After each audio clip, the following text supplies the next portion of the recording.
Now, the defense minister has justified the president's decision to rent a luxurious aircraft for use 2 weeks ago on a Europe and Africa tour at the cost of 2.6 million cedis. Defense Minister Dominic Nitowell says the capacity of the Falcon presidential aircrafts can no longer carry president's entourage without refueling. He was responding to an urgent question by the North Tongu MP Samuel Okujetu Ablakwa. International security with national vital interest. It is more expensive the BBJ or Airbus jet, which can serve as a strategic airlift. For example, Mr. Speaker,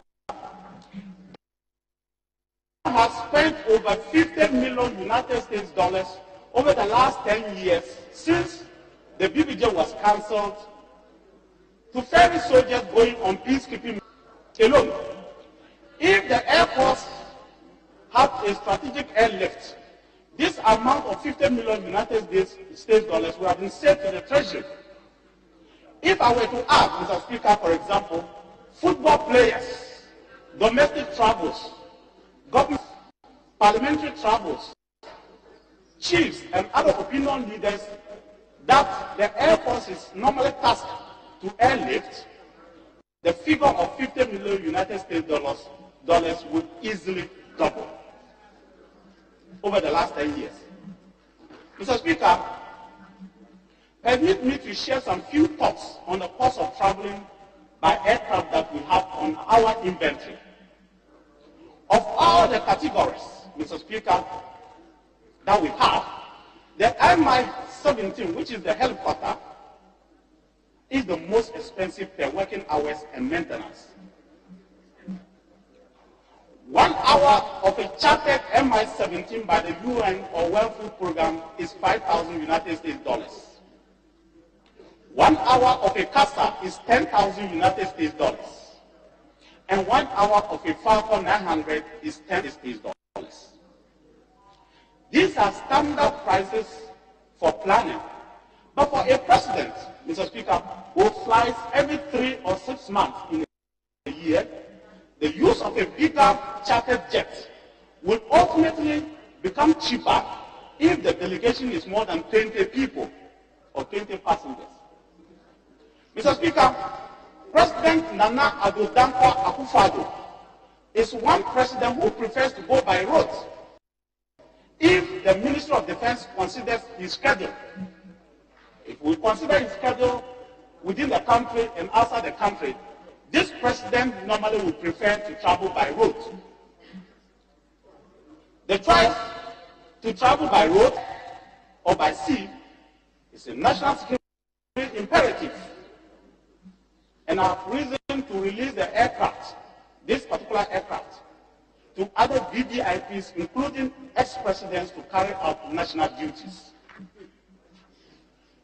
VVIP or presidential travel is not about aircraft type. It is not even about cost, but it's all about safety. Well, that was Defense Minister Dominic Nitowell there. But let's cross over to Parliament, where my colleague Komla Kuchi is standing by to gauge the reaction from Parliament now. Komla, thanks for your time. I want to find out from you what the reaction was from Parliament when Defense Minister Dominic Nitowell made that statement.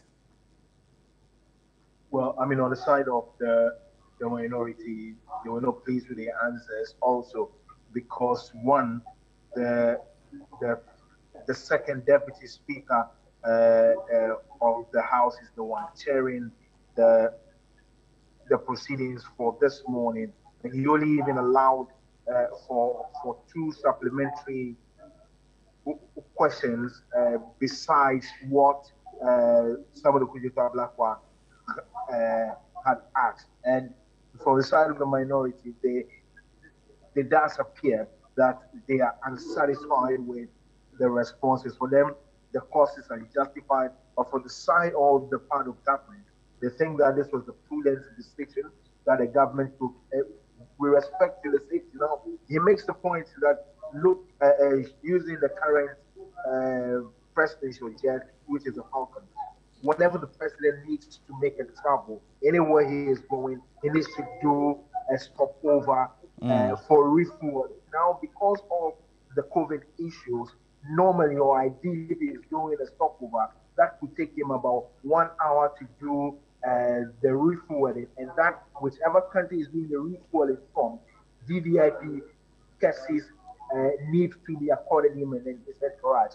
But most of the countries now within, especially Africa, are unable to offer that because of the COVID issue. So there is difficulty with respect to the refueling of the Falcon. Also, it makes the point that communication on the Falcon has become a problem, especially when they have to land wherever they're going. So that's the point he was making, was that yes, there's a need to get a bigger jet or aircraft for use by the president as a jet, which would be kept in the custody of the Ghana Air Force. But essentially, he said that the Falcon as it is now is in good shape, but just that the capacity it needs to take with respect to the passengers or the entourage of the president, and then the refueling. These are the challenges that have been developed. The more reason why the president have got to go for the luxurious aircraft he chartered. All right, now away from that, what is the latest that has to do with the reports of the vetting of the deputy ministers?